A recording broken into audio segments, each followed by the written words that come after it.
Hello, today I'm going to talk about Dark Nebula, Battles for the Stars from Game Designers Workshop in 1980. It's a close cousin of Imperium, also by GDW. Same types of combat rules, maps a little bit different mix, smaller mix of counters. It's a bookshelf game, it's a little bit thinnish, it's like a little over an inch in thickness, so it doesn't come with a tray. If you use a tray, you need a kind of a thin one for the components. I like the cover art. It looks really nice on a bookshelf. It's got a lot of good detail. Colors are a little bit different than other GDW games. They usually have like a 3-color thing. A little bit of theme in back.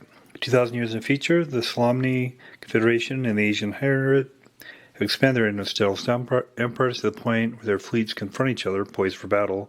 Every strategic stellar system, every route between the stars, even the mysterious unexplored region of the Dark Nebula become battlegrounds for the warring empires. Contains 120 counters. Got these 8 different maps which you can move around, which is one of the unique parts about it. Rules booklet die. 3 hours. 2-player game. Of course, it's in the classic Traveler universe. Components. Rulebook, 12 pages, black and white. Check that in detail. It's got some player aids on the back. Nice little dice comes with it. Not a huge number of counters, 120. They're one-sided. Standard half-inch. Here's all the counters, and of course you have neutral, Solamni, and forces. Here's unique counters. Of course, some various markers. These are for resources, ones and tons. These unique markers. First of all, here's the resource markers. Here's ones and tons. And then the various components. Here's like your ship type, silhouette, maintenance number, beam factor, missile factor, screen factor. There's a troop symbol with the combat factor. It's a planetary defense symbol with a combat factor. Colors are Solamni troops are white and red. Solamni ships are black and red. The Aslan troops are white and blue. Aslan ships are black and blue. Neutral troops, white and gray. Neutral monitors, white and gray. Neutral ships, black and gray. So transports are cargo-carrying ships capable of moving planetary defense markers and troops from place to place. One transport carries 1 counter as cargo. Production cost 1 RU. Their symbols TR. Tankers, AO. Mobile stations capable of manufacturing fuel directly from stellar atmospheres. Tankers required to properly refuel starships so that they may jump from a tertiary system hex. Production cost 2 RU. Scouts, SC. Small light-iron ships originally designed for exploitation and courier duties. Production cost 1 RU. Light cruisers, smallest of cruiser-type ships. Production cost 6 RU. Strike cruisers, CS, characterized by high missile factors, lending themselves to a variety of missions. Production cost 10 RU. Heavy cruisers, CR, standard cruiser class ship, forming the backbone of space forces. Production cost 12 RU. Attack cruisers, potent ships with high beam armament, cost 14 RU. Destroyers, DD, small fleet units designed for escort during limited operations. Production cost 3 RU. Expeditionary ships, EX, scientific research ships, which combine armaments, laboratories. Production cost 10 RU.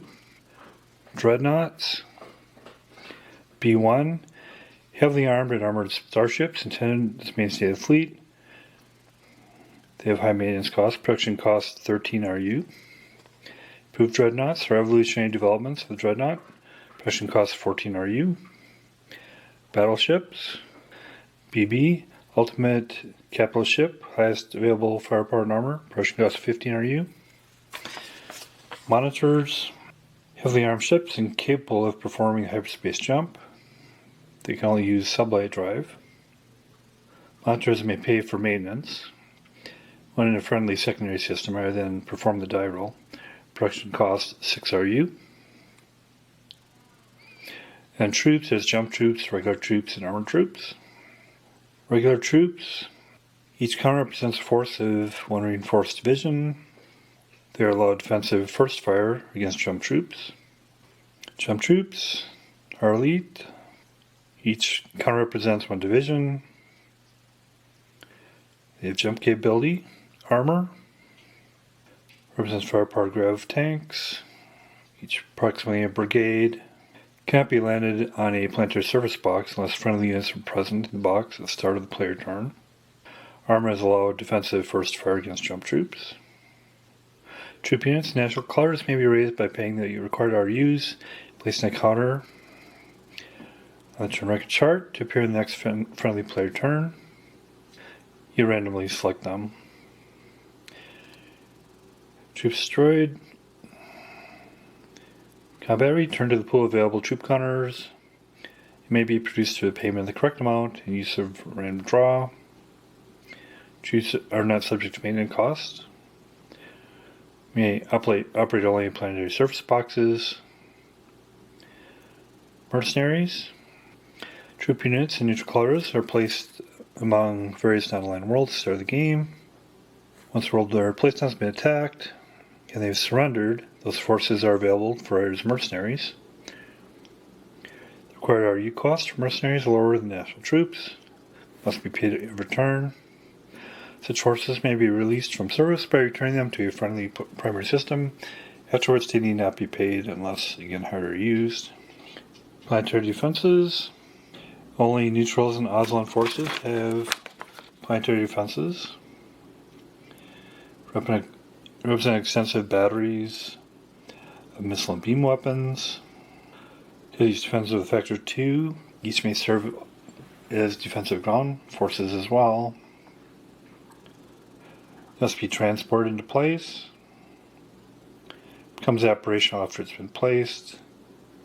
Neutral planetary defense markers placed at the beginning of the game may be used by either player against the enemy, provided the friendly player controls the planetary surface occupied by the planetary defense markers. They cannot be moved once placed. And turn marker. Here's a game map or maps.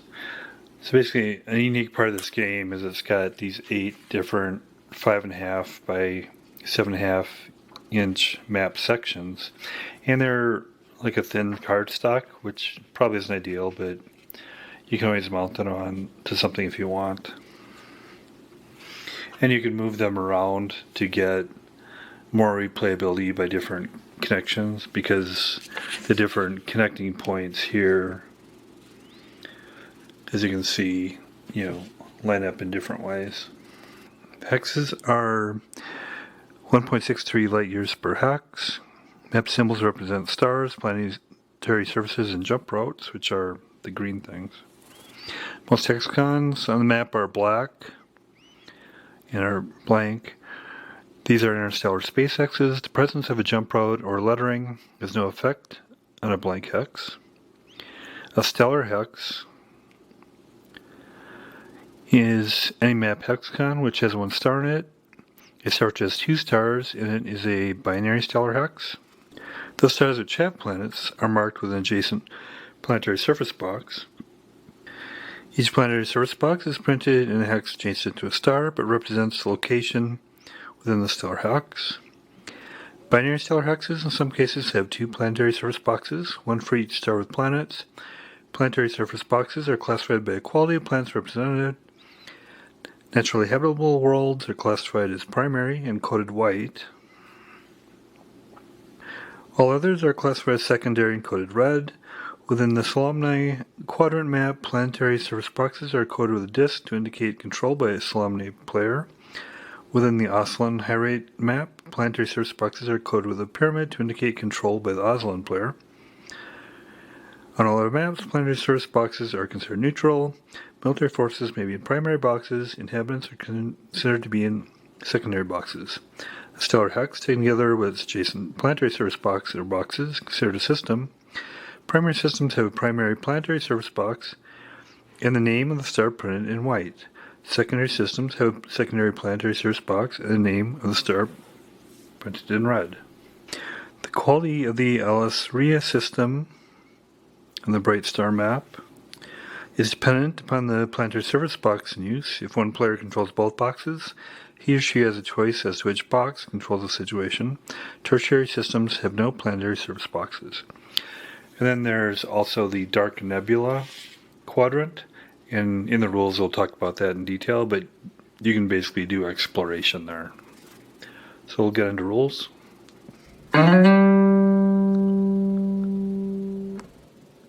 Going through the rules here, first of all there's back of the rules, which is some player aids. The beam combat results table, missile combat results table, planetary defense fire, planetary bombardment, surface combat results income table, then the negotiation table, herring table, and exploration and breakthrough table. The game turn sequence of play: Solemnity player turn, Solemnity maintenance and production, first movement, first combat, space combat subphase, planetary surface space interaction subphase, surface combat subphase, Oslan reaction movement phase, Oslan reaction combat phase, space combat, planetary surface space interaction, surface combat, Solmani second movement phase, Solmani second combat phase, space combat, planetary surface space interaction, surface combat.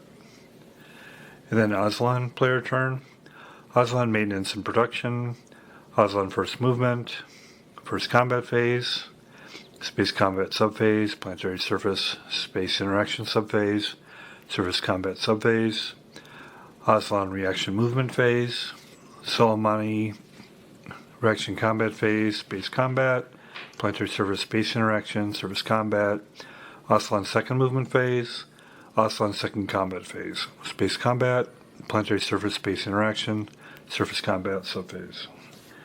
Movement.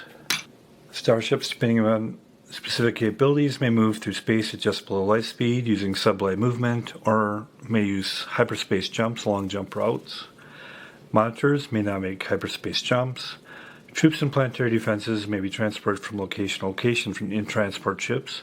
Other ships may not be transported. Sublight movement, expressed as movement of 1 hex per game turn, executed during the owning player's first movement phase. Hyperspace jumps involve movement directly between stellar hexes at faster than light speeds. Such jumps are possible only along jump routes printed on the maps, the green lines. Each jump route is a green line connecting two stellar hexes. In game turns, each hyperspace jump is expressed as movement from one stellar hex to another stellar hex along a jump route. The ship making the jump does not actually enter intervening hexes and cannot be affected by forces in those hexes. Jumps may be made in the owning player's first and second movement phases and in the owning player's reaction movement phase. A jump must be from a stellar hex to a stellar hex. Each player is allowed an unlimited number of hyperspace jumps during each of his movement phases. Each of the player's ships may continue making hyperspace jumps until a hex containing one or more enemy starships is entered. The moving ships must then stop and attack the enemy ships. In the following combat phase, ships may end their movement at any time, may elect to remain in their present hexes. Transport and tanker counters are not capable of combat. Ships jumping to a hex containing only these types of ships may ignore them and continue to move. Those ships which stop to do battle must wait until the combat phase. During the reaction movement phase, the phasing player may designate any one stack of his reaction force. A stack is any group of counters in a space, in a single hex, or in a single planetary service box. This force may make up to 3 jumps. Ships in the reaction force may, but need not all, jump to the same destination. Refueling: all ships use hydrogen as fuel for their thermonuclear reactors. This may be supplied from planetary oceans or from atmospheres of gas giants. Tertiary star systems Those having no planetary service boxes cannot easily provide refueling opportunities. Ships jumping to these systems are unable to refuel and thus may not jump out of such systems under ordinary circumstances.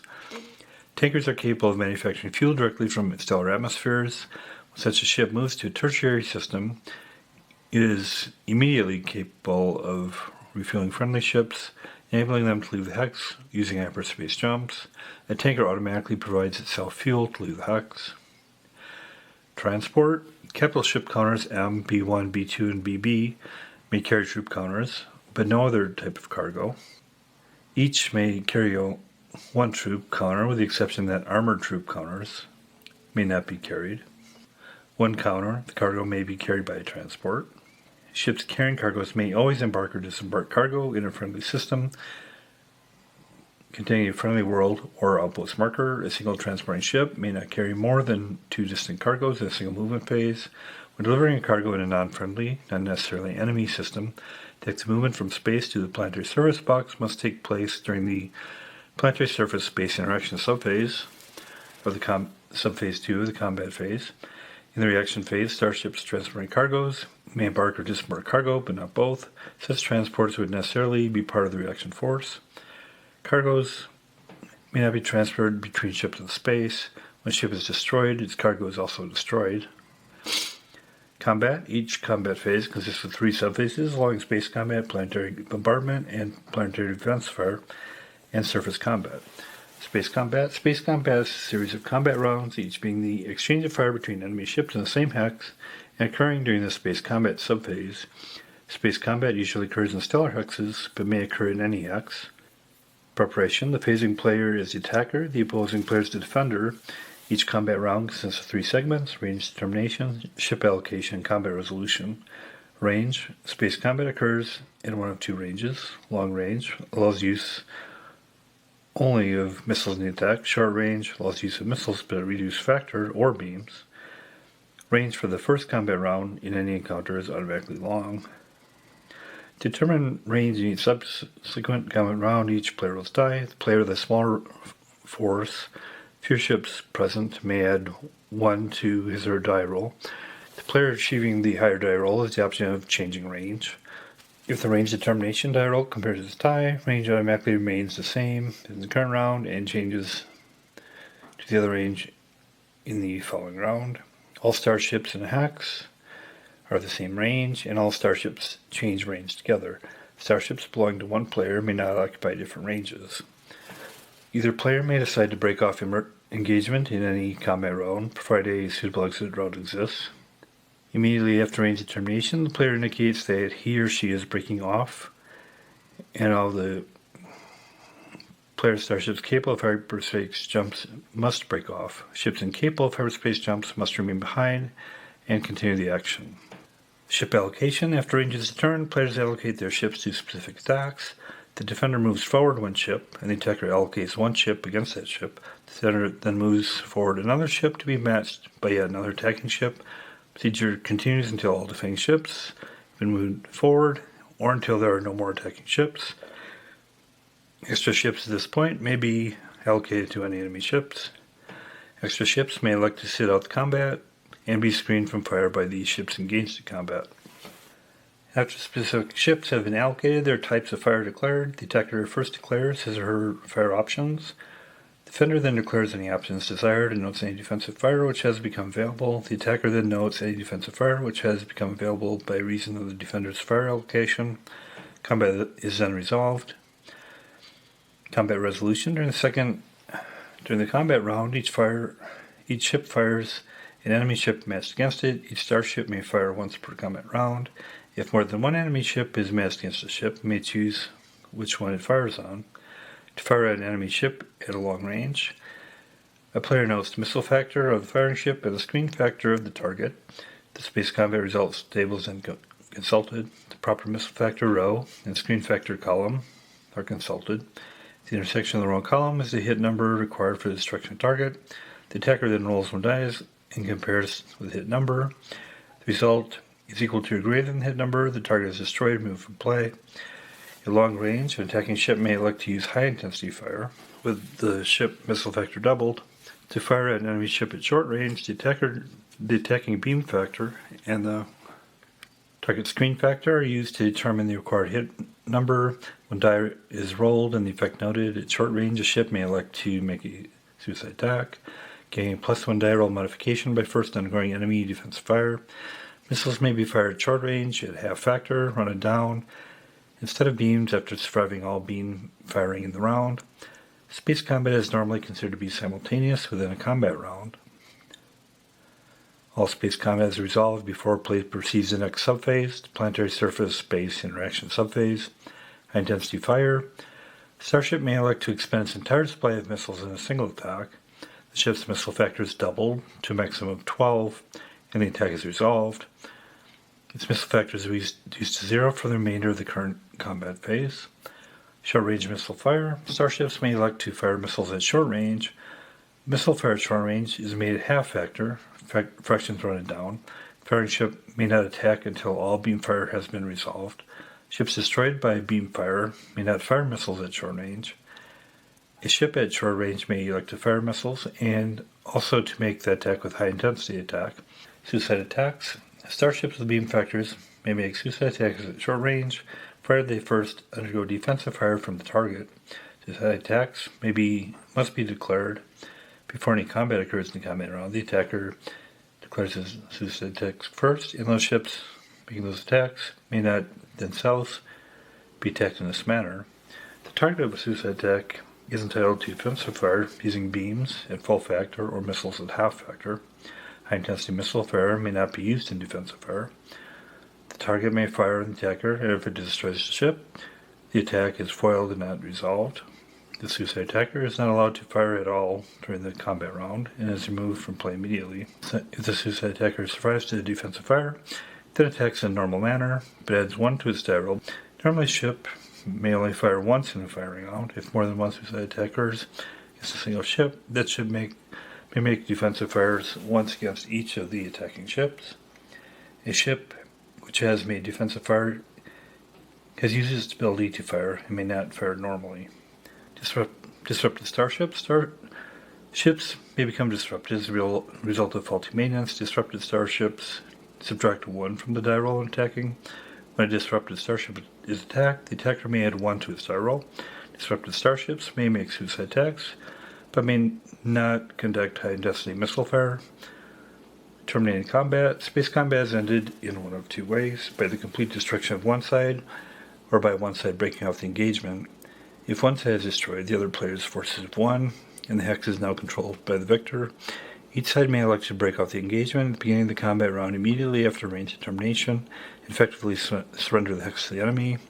All forces remain in combat for the current combat round, but those breaking off may not fire. At the end of the combat round, all surviving ships capable of hyperspace jumps then jump out of the hex. A priority for jumps exists. If possible, the break-off jump must be to a friendly system 1 jump away, with no enemy ships present. Failing that, the break-off jump must be to an empty system 1 jump away. If neither of those, break-off cannot occur. Ships which cannot perform hyperspace jumps are left behind to carry on the battle alone. When break-off is performed, all ships capable of breaking off do so, all others remain. Deep space combat. In an interstellar hex, the combat between them occurs in the combat phase, which follows the movement of the attacker. Break-off is impossible, and such combat becomes a duel to the death. General notes: no ship may fire more than once in a combat round, except when allowed defensive fire. Several ships may not combine their fire against a single target. Each ship fires individually, and each target defends individually. Planetary service space interaction. After space combat, ships which are in possession of system hex may interact with the associated planetary service box. If the planetary service box is already friendly, landings may be made. If the box is not friendly, not necessarily enemy, bombardment may occur. Planetary defenses may be made and landings then performed. Planetary bombardment. Ships may elect to bombard enemy forces in a planetary service box by allocating missile factors. Each enemy counter in the box is a target. More than one target may be attacked in this subphase, but no target may be attacked more than once. No ship may bombard more than once. Several ships may combine their missile factors to attack a single target. The missile factors allocated against the target are totaled and 1 die is rolled. This die roll is then indexed to the planetary bombardment table, and the result is noted. 3 results are possible on the planetary bombardment table. No effect, target neutralized and target destroyed. Neutralized target is inverted and remains so until the end of the player turn. It may not attack, but defends normally. The destroyed target is removed from play immediately.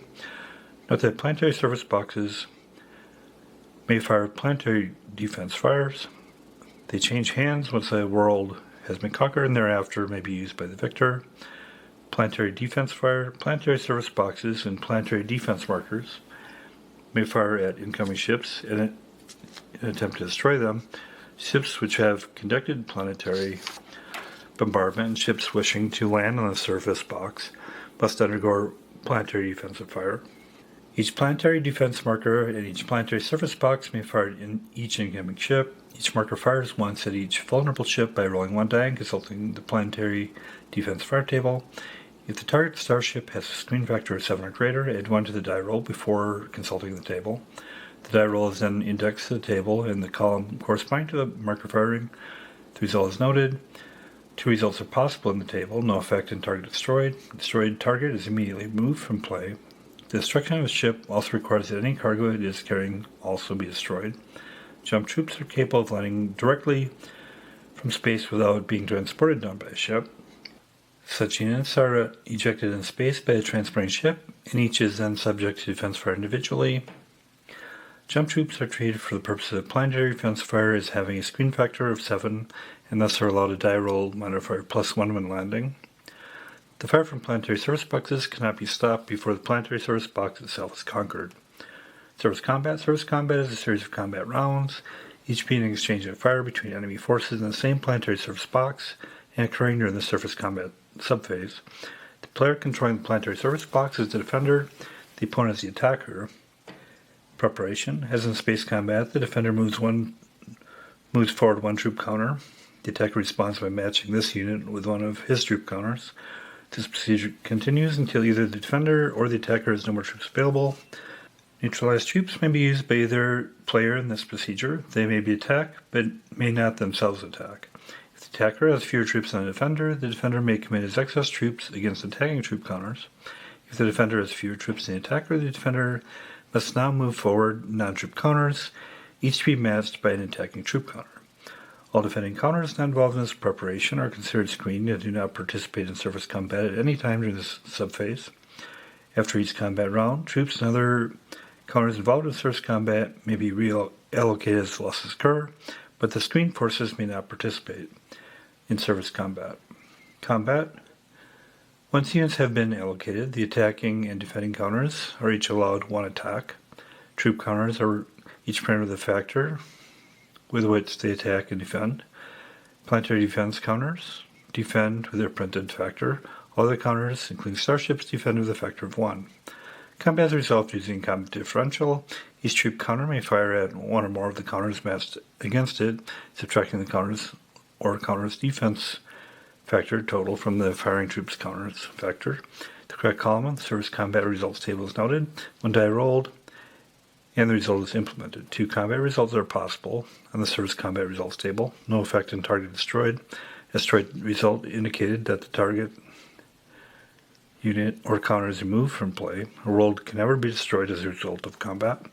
Combat is simultaneous. A single unit may fire 1, some, or all counters which are matched against it. If several units are matched against 1 or more targets, they may sum their factors and fire at 1 of the targets only. Each troop unit may fire once in a combat round.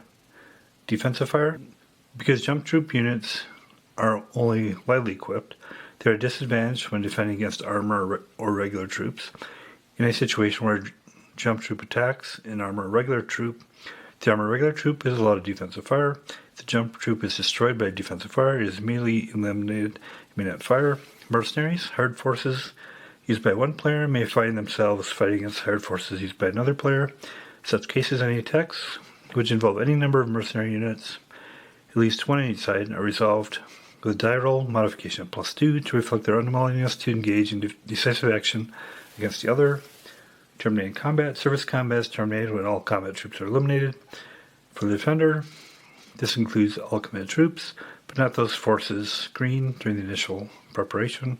If all attacking troops are eliminated, all other attacking forces, transports, all other ships, unplaced cargo, etc., on the world's surface are also eliminated. Reaction combat. Certain restrictions apply to the reaction combat phase. Only those counters designated as the reaction force may participate in the reaction combat phase. Those counters enter a situation where other friendly forces are also present. They may join the attack. The reaction force units may engage in any combat activity, space combat, planetary bombardment, surface combat. Economics. Income. Each player computes his income during his maintenance production phase and notes the new balance on the resource unit chart. Income is based on a budget plus tribute for each connected primary secondary system. A player may receive, in addition, a player may receive bonus income from time to time as a result of scientific advances. Income, according to the income table, is received only if the system is connected, and the planetary service box is friendly to the receiving player. World is friendly if there is a friendly unit on the world. If opposing units are present, the world is friendly to the defending player. Connected means that the player can trace a path from his home world to the system in question via continuous jumping routes if that path is free of enemy starships, except transports and tankers. In order for a path to be traced through a tertiary system hex, a friendly tanker must be present. The outcome of battles affects the budget. If both players had at least one cruiser or capital ship participating in space combat, then the winner has his budget increased by 1, and the loser has his budget decreased by 1/2. When receiving income, round fractions up. Maintenance. Continuing maintenance expenditures are necessary on a recurring basis to ensure that starships remain functional and in fighting trim. A starship has a maintenance number expressing its relative maintenance burden. Maintenance is a required operation for the phasing player during his maintenance production phase. It must be undertaken during each game turn. Maintenance is of two types: civilized maintenance, performed on starships and systems with a friendly world, and frontier maintenance, performed in all other hexes. Civilized maintenance applies to all starships in a friendly primary system. The enemy player must expend RUs equal to the maintenance number of each starship in order to perform maintenance. The Salomni player only pays half the printed value for his improved dreadnoughts. The printed value is used for frontier maintenance. If a player chooses not to pay maintenance, the ship becomes disrupted. Ships in a location which require civilized maintenance must perform it by payment of RUs. Maintenance and payment of necessary costs occurs before newly produced units appear and new production is initiated. Maintenance is not required for new units on the turn in which they appear. Frontier maintenance applies to all their situations, including starships and interstellar SpaceXs and secondary systems, whether friendly or enemy, in enemy primary systems and in tertiary systems. The owning player must roll 1 die for each starship. If the secondary system is not friendly, decrease the die roll result by 1. If the adjusted die roll is equal to or greater than the ship's maintenance number, maintenance is successful. Failure to make the throw indicates that starship is disrupted. Ships not in a location which allows civilized maintenance must undergo frontier maintenance, except for monitors that explain our starships. A player with ships in the Alas Rias system and who controls both primary and secondary planetary service boxes may select the form of maintenance to be performed in his starships. Neither player pays maintenance on the game's first turn. Disruption is indicated by inverting the affected counter. Effects of disruption. Disrupted starships are hindered in their ability to make hyperspace jumps into combat. A disrupted starship must successfully roll its maintenance number or greater on 1 die before each hyperspace jump it attempts from a system to a system. Failure to achieve the required die roll prevents the starship from making the hyperspace jump. It may move no further in the player turn. A disrupted starship in combat must subtract 1 from the attack die roll before consulting the space combat results table. Any ship attacking a disrupted starship may add 1 to its attacking die roll before consulting the space CRT. When planetary defenses fire in a disrupted starship, each may subtract 1 from die roll. Disrupted ships which are otherwise capable remain capable of carrying cargoes. Recovering from disruption. A ship which has become disrupted remains disrupted until recovery can be accomplished. Recovery takes place in the during the maintenance and production phase. In a friendly primary system, the disrupted starship must pay its maintenance number +1 in RUs and becomes undisrupted immediately. In any situation calling for frontier maintenance, the disrupted starship must roll 1 die. This result exceeds the ship's maintenance number. The ship becomes undisrupted immediately. Ships may move to a location more favorable to recovery. Production. During the maintenance production phase, the phasing player removes newly produced forces from the turn record chart and brings them to play. He then expends resource units to initiate production of other forces which are needed or desired. The costs associated with the various forces are shown in the production cost table. Mercenary forces are also paid for during the maintenance and production phase.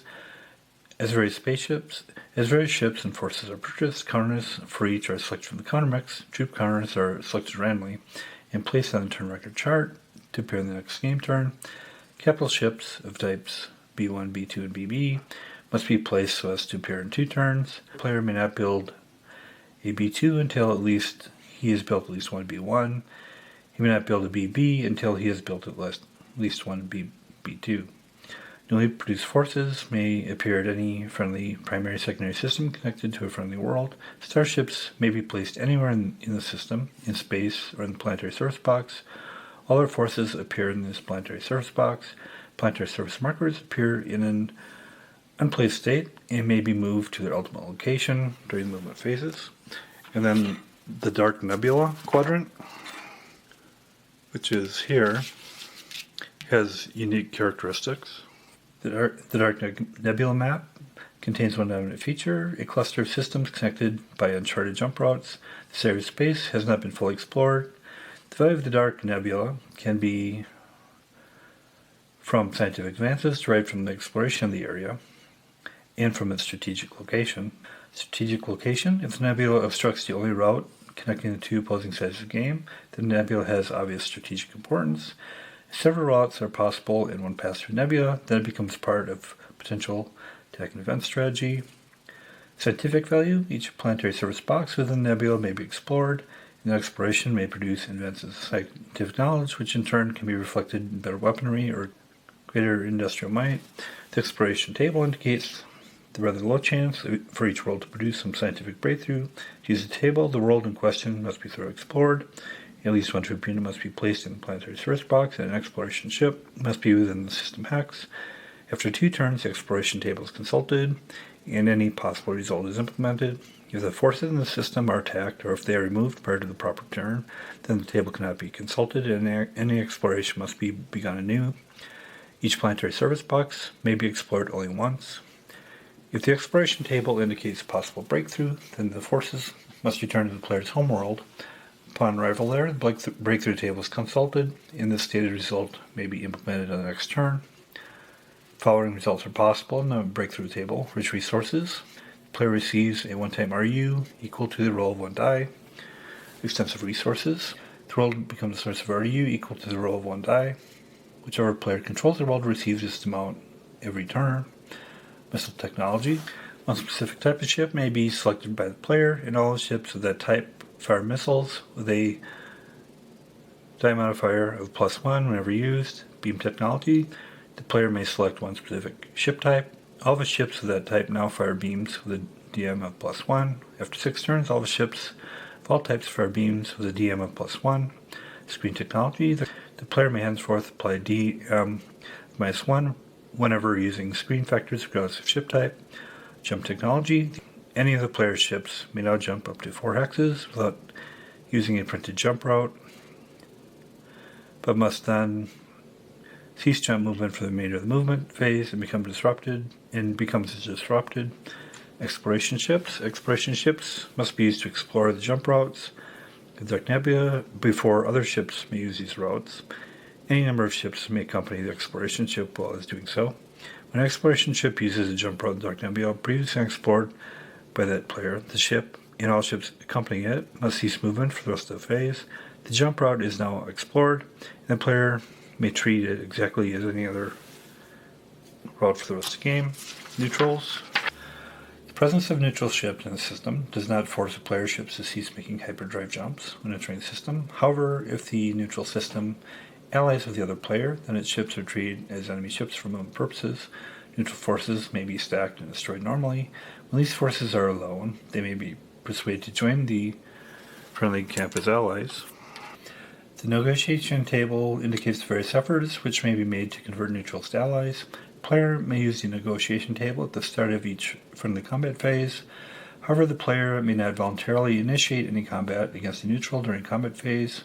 Then he negotiates with a neutral. If the negotiations succeed, the neutral allies with the player. The player must keep a friendly, non-neutral unit on the world and receives income from the system as if he owned it. The units of the ally will fight along with players' forces of the system. It may be hired to leave the system. If the player does not have a unit in the world at the end of the phase, the neutral is no longer allied with him. Ally hiring. Forces may be hired once they have become allies. Hiring is the only way that neutral forces may leave their original system. Hiring table indicates the cost involved with hiring allies. Such costs must be paid in return. Once hired, the forces must be paid for the remainder of the game or until they are killed by enemy action or stood down. Allies may be stood down by returning them to the original system. Hired allies must always be accompanied by some type of friendly unit, ship, troop, or planetary defense marker. In the event that the friendly is destroyed, any allies present are also destroyed. Then victory conditions. The game continues for an indefinite number of game turns until one player achieves victory conditions. Victory conditions depend upon map placement and are different for each game. Victory is judged at the end of each player turn. A player must start and end a player turn in control of a specific objective in order to count that player turn for victory purposes. If the Dark Nebula map has the only jump routes between the two homeworlds maps, then the player who controls all the planetary service boxes in the Dark Nebula for 4 consecutive player turns is the winner. If the Dark Nebula map does not have the only jump routes between the two homeworld maps, then the player who controls at least twice as many planetary service markers as his opponent does for 4 consecutive game turns is the winner. In either case, if a player controls the opposing player's capital for 2 consecutive player turns, he wins the game at that point. Then we'll get to setup and play.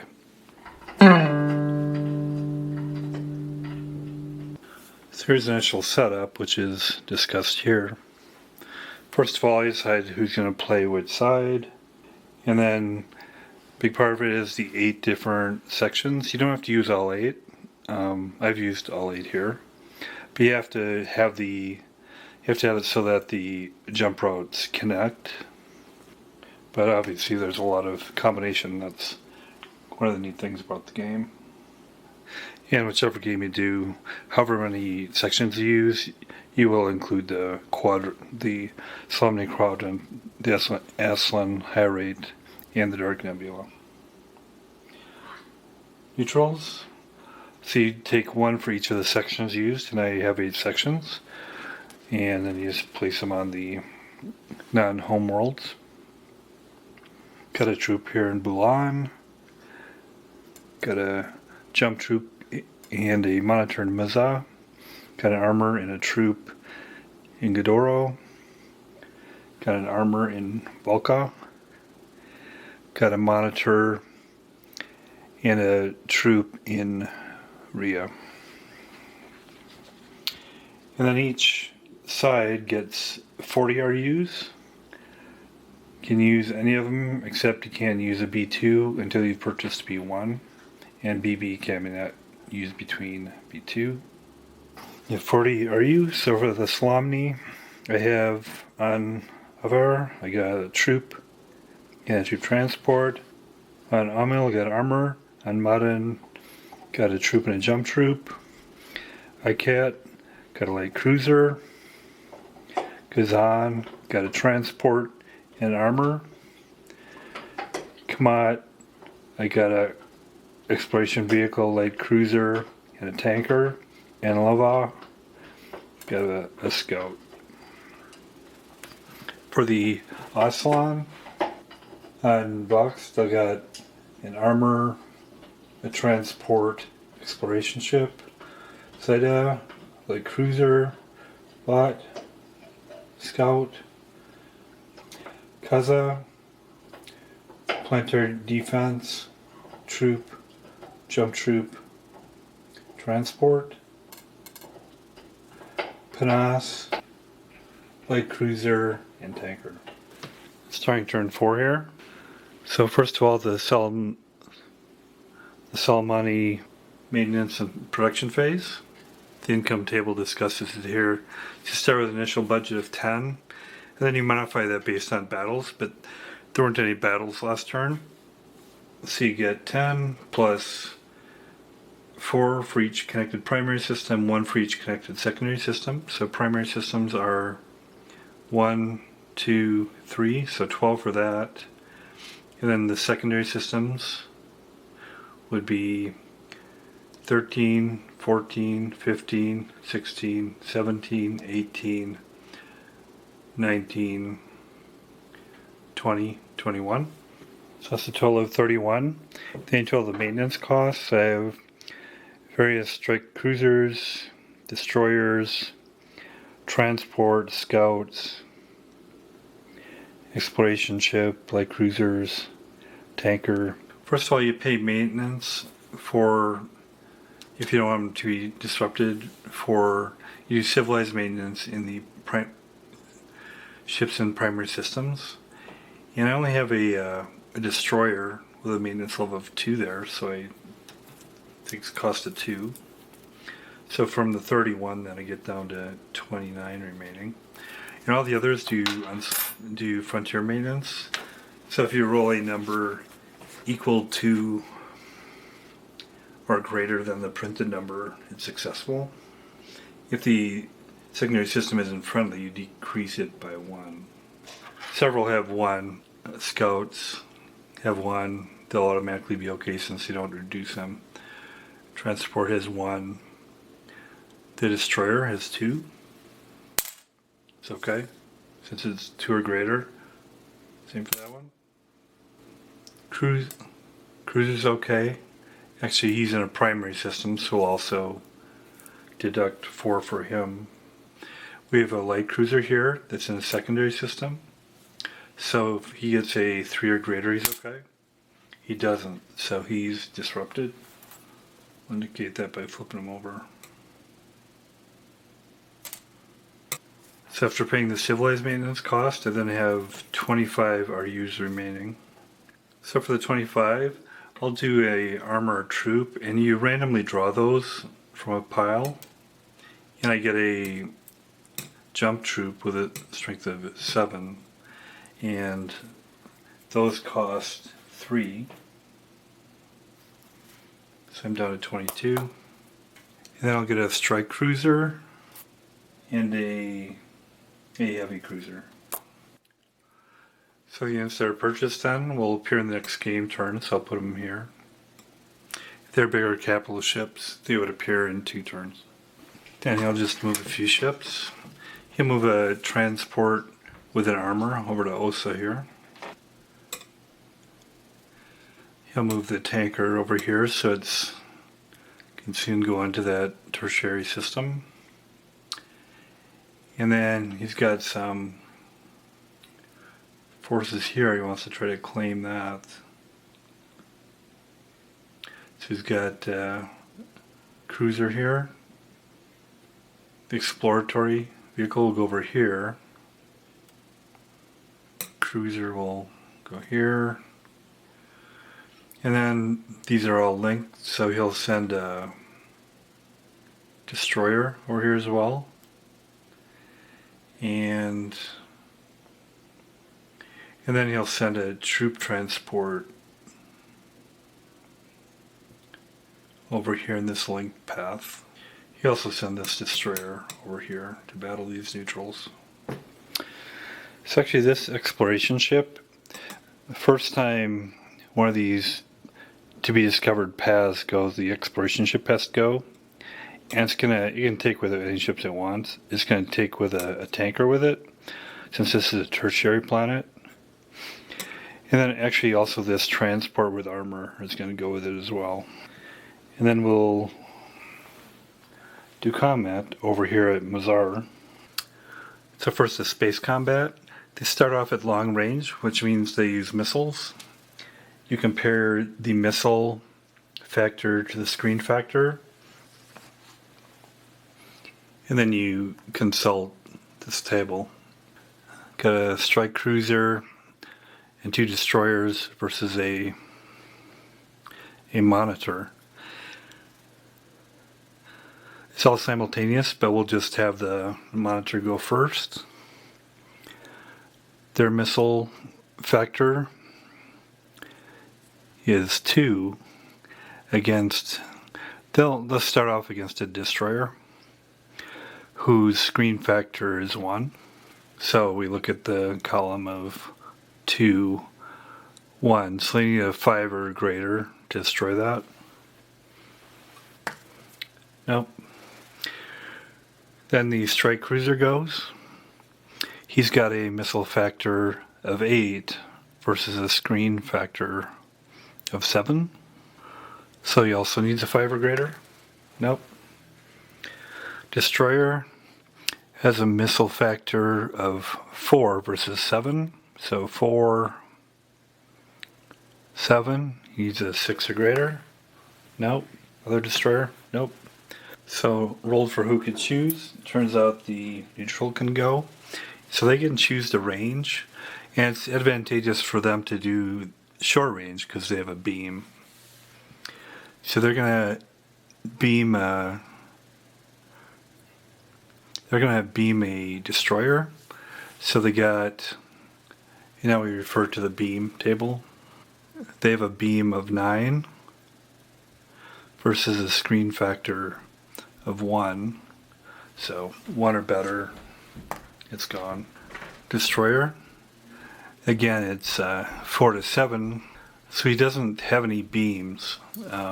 So he can only do his missiles, which it's reduced by half at short range. So it'd be 2 to 7. And he can't hit because he need a bonus to do that. Strike cruiser, he's going to go with beams. So he's got a 5 versus a 7. So he can hit a 6 or better. Nope. So when destroyers are eliminated, roll and determine now the Salmani can go first and choose the range. Of course, they're going to go with long range since they're good at missiles, both of them. So he's going 8 versus 7. Needs a 5 or better. Nope. Destroyer needs a 6 or better. Nope. The monitor at long range. Missiles again. So 2 to 1 against the destroyer. Needs a 5 or better. Got him. He's eliminated.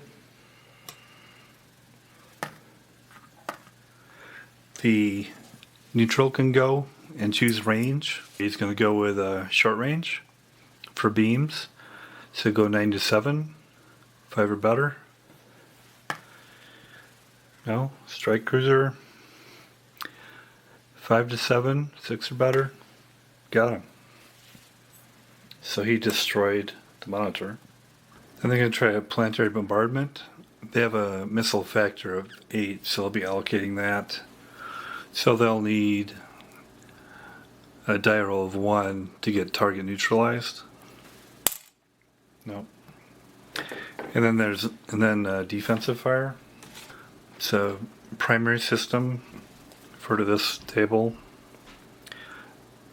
On a roll of 1 or 2, it's destroyed. There's no planetary defense though.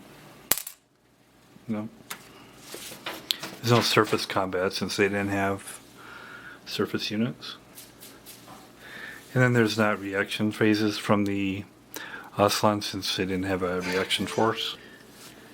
And then Salamani, second movement phase. They're going to be moving this exploration ship. Here, they'll keep the tanker there, but they'll move the exploration ship here, discover the jump route, and they'll bring the transport and armor with them. And the transport will disembark the armor on the planet. And now since they have the exploration ship there and also a unit on the planet, they can do an exploration. They'll have to thoroughly explore it, so it'll have to be there for 2 turns. But for demonstration purposes, after 2 turns pass, you'll consult the exploration and breakthrough table shown here. And results are, these are the different worlds. This is N3. So for N3, roll 5 would have nothing happens. If it's an A, it's extensive. B, it's rich. C, missile. That planet doesn't have beam or screen, but it's got jump. So those are the benefits of that exploration. One of those, if you were to get one. Then we'll get into a bit of the Aslan phase. They do their maintenance and production. So they haven't had any combat yet. So they get their budget of 10. Then plus that, they get their primary and secondary. Their primary, they have 1, so it's 4, 8, and then secondary is 1 each. So 9, 10, 11, 12, 13. Plus the 10, of course, would be 23. And then we look at maintenance. So for the units that are in primary worlds, you have a destroyer, transport, exploration ship here for a total of 5 maintenance. You have a scout here for 1, so it's 6. So a total of 6. They'll get us down to 17. And then they do the frontier maintenance. These have 1, so they'll be fine. Destroyer, it's 2. So he's okay, got 2 or better. Strike cruise over here is 4, so it's kind of risky. But he's okay. And then since they have 17, they'll decide what to purchase. They'll go with a attack cruiser and a troop. Randomly draw from their pile of troops. They get a regular troop. That'll cost 2, so that'll be what they purchase. They'll have those come into play the next turn as well. They have a bit of a challenge when they get to movement because they have a couple of tertiary systems. They have one here, then there's also the tertiary system here that they would need to get over to Dark Nebula. So since it turns out each side's only have 1 tanker, so they'll have to have a tanker here to get here, and then when they place it here, they won't get resources from this secondary world since it won't be connected on the path. Anyway, that's a little bit sense how to play. So that's Dark Nebula from Game Designer's Workshop from initially 1980 and 1983. I believe this is the 1983 version actually, but the game was initially out in 1980. A lot going for it, close cousin of Imperium, obviously. It's a smaller game, fewer components, so you're limited there. It does have the Dark Nebula, so you can do some exploration. That's a little bit. But you really have, since you have fewer components, you have to think about a lot where you put your components. It's nice you get the 4 maps you can move around to give some replayability. And it is important how you set them up, because it will, obviously dictate the play. So fairly, for a space kind of conquest game, it plays pretty quick. It's got a good mix of components. I like, everything's on the board here, I always like that. So it's got a lot going for it for, a smaller space game. So I'd definitely recommend it. I'd give it a 7 out of 10. Thanks a lot.